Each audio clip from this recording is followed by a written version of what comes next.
안녕하세요. 행복 가득의 인생 재테크입니다. 이번 시간에는 부모가 대신해주는 자녀 재테크에 대해 살펴보겠습니다. 자녀에게 많은 자산을 증여해주고자 하는 마음은 모든 부모의 한결같은 마음일 것입니다.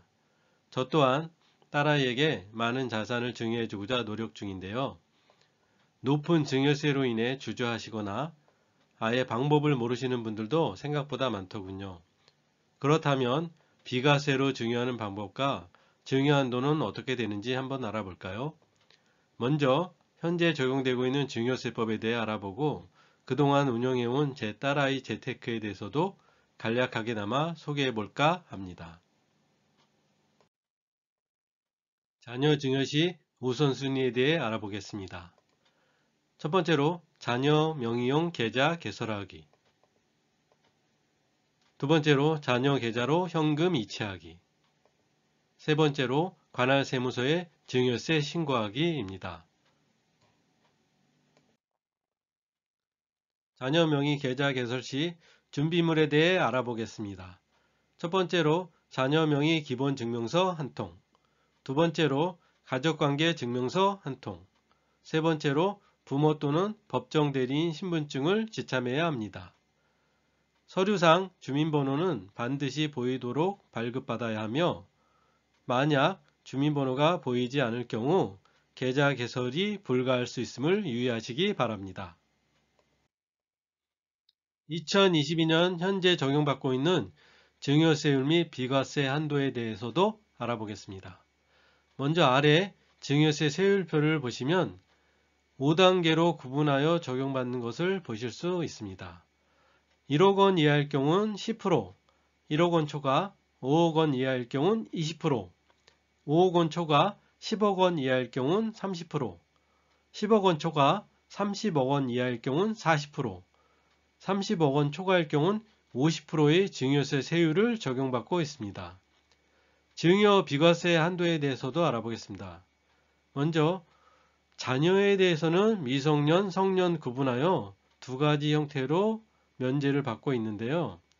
미성년 자녀일 경우는 2천만 원, 성년일 경우는 5천만 원, 배우자는 6억 원, 며느리나 사위 등 친족에 대해서는 1천만 원을 적용받고 있습니다. 그렇다면 앞에 증여세 세율표를 적용하여 증여세 계산하는 방법에 대해 알아보겠습니다. 25세 자녀에게 2억 원을 증여할 경우 예시입니다. 만약 증여 대상자가 25세 자녀라면 5천만 원의 비과세 혜택을 받을 수 있습니다. 증여 금액 2억 원에서 비과세 한도 5천만 원을 뺀 1억 5천만 원이 과세 표준액입니다.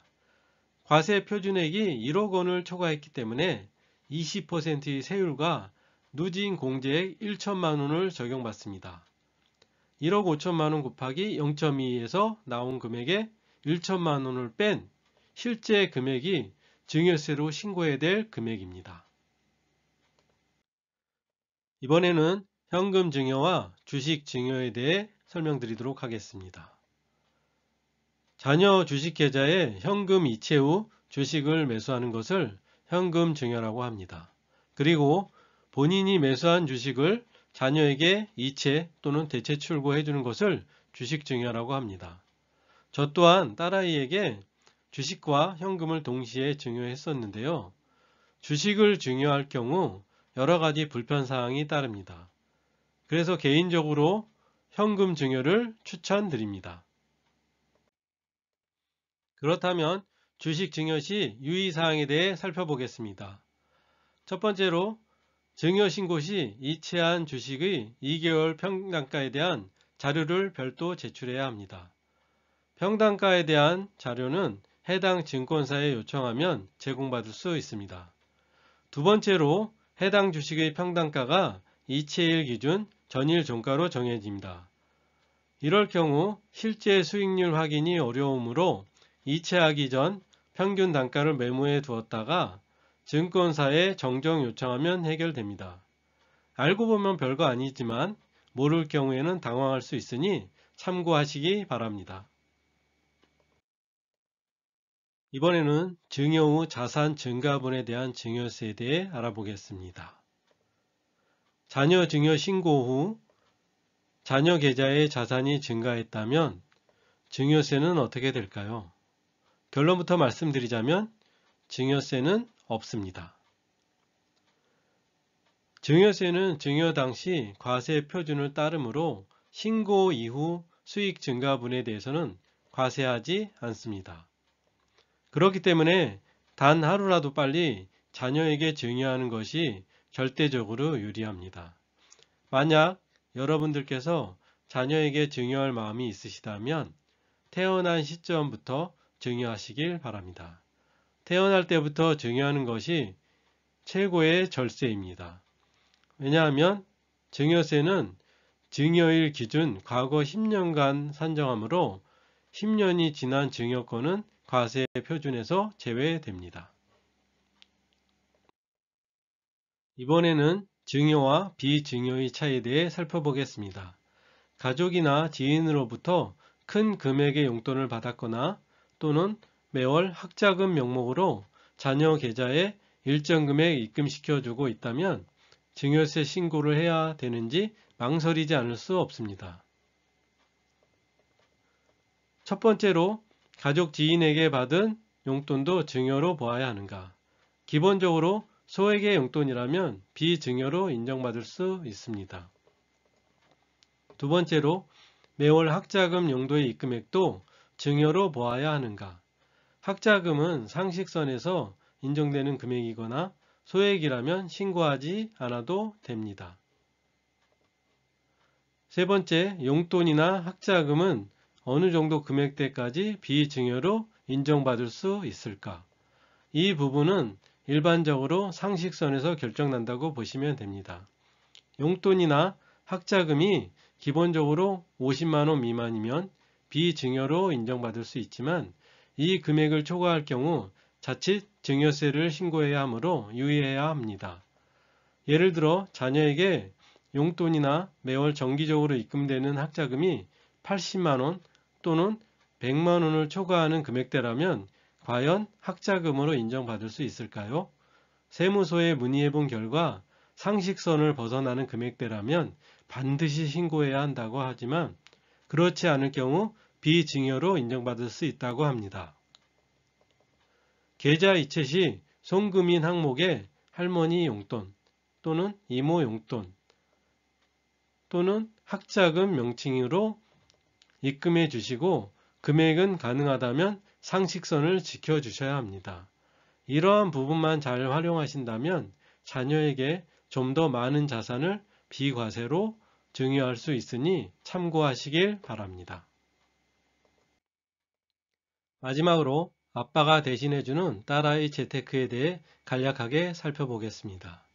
딸아이 재테크를 시작하기 전에는 아빠 계좌에 매월 20만원을 정기 예금으로 진행해 왔었는데 만기시마다 지급받는 이자를 보고 실망감이 커지더군요. 그래서 결국 주식 투자로 전향하게 되었습니다. 첫 번째로 주식 투자 시작일은 2020년 2월 12일 코로나로 인해 한국 주식시장이 충격의 소용돌이로 빠져들어갈 시점입니다. 두 번째로 증여 신고일은 주식 투자를 시작한 지 10개월이 되던 시점에 그동안 투자했던 주식과 적금을 해지하고 주식과 현금을 딸아이 계좌로 모두 이체한 후 2020년 11월 27일 관할 세무서에 방문하여 증여 신고를 마무리했습니다. 세 번째로 재테크 기간은 2022년 11월 기준 총 33개월입니다. 네 번째로 투자 종목은 삼성전자 우와 카카오 두 종목에 투자 중입니다. 현재 딸아이는 만 12세 나이로 초등학교 5학년에 재학 중입니다.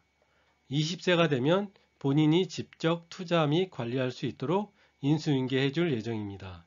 현재 매 분기마다 15만원 상당의 배당금이 나오면 딸아이에게 2만원 정도의 용돈을 주며 동기부여를 해주고 있습니다.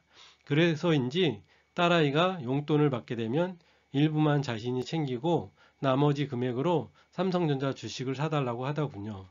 딸아이가 자본시장을 알아가는 좋은 징후라 생각됩니다.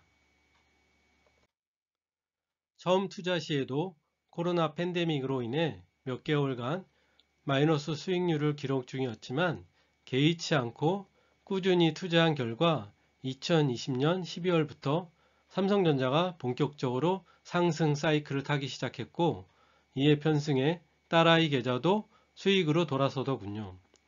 과거 딸아이 계좌의 수익률 캡처 사진을 공개해 보겠습니다. 첫 번째 사진은 2021년 3월 31일 당일 수익률을 캡처해 놓은 사진이고 두 번째 사진은 2022년 11월 25일 현재 수익률을 캡처해 놓은 사진입니다. 수량은 120주 늘었지만 수익률은 크게 하락한 것을 보실 수 있을 것입니다. 수익률에서 보시듯 현재 주식시장이 그리 낙관적이지만은 않은 상황입니다. 하지만 전 역지사지의 마음으로 현재 상황을 지켜보며 삼성전자우를 저가 매수의 기회로 삼고 매월 일정 금액을 정해서 분할 매수로 대응 중입니다. 삼성전자는 비메모리 분야에서 TSMC와 힘겨루기 중이지만 반드시 좋은 결과로 이어지며 빛을 발하는 날이 올 것이라 믿고 있습니다. 그리고 메모리 분야도 자율주행, 도심항공, 로봇, 빅데이터, 클라우드, 인공지능, 우주항공 등 주변 인프라가 발전하면 할수록 거대한 수요층이 예상됩니다. 삼성전자는 분명 대한민국을 대표하는 명품 기업이자 명품 주식이라 생각됩니다. IMF 당시 헐값에 매매되던 삼성전자를 매수하지 못했던 것이 평생 회한으로 남더군요. 향후 10년 후 오늘을 돌아보며 후회하지 않기 위해 매일 분할 매수로 대응 중이며 현재의 노력이 반드시 빛을 발하는 시기가 올 것이라 확신합니다. 앞으로도 딸아이 재테크에 대한 내용과 수익률에 대한 내용을 가끔씩 확인하는 시간을 가져보도록 하겠습니다. 시청자 여러분께 좀 더 많은 정보를 쉽게 설명드리고자 나름 노력했지만 아쉬움이 남는 것은 어쩔 수가 없네요. 다음에는 좀 더 유익한 자료를 준비해서 다시 돌아오겠습니다. 부족한 내용이지만 끝까지 시청해 주셔서 진심으로 감사드립니다. 그럼 행복한 하루 되시길 바랍니다.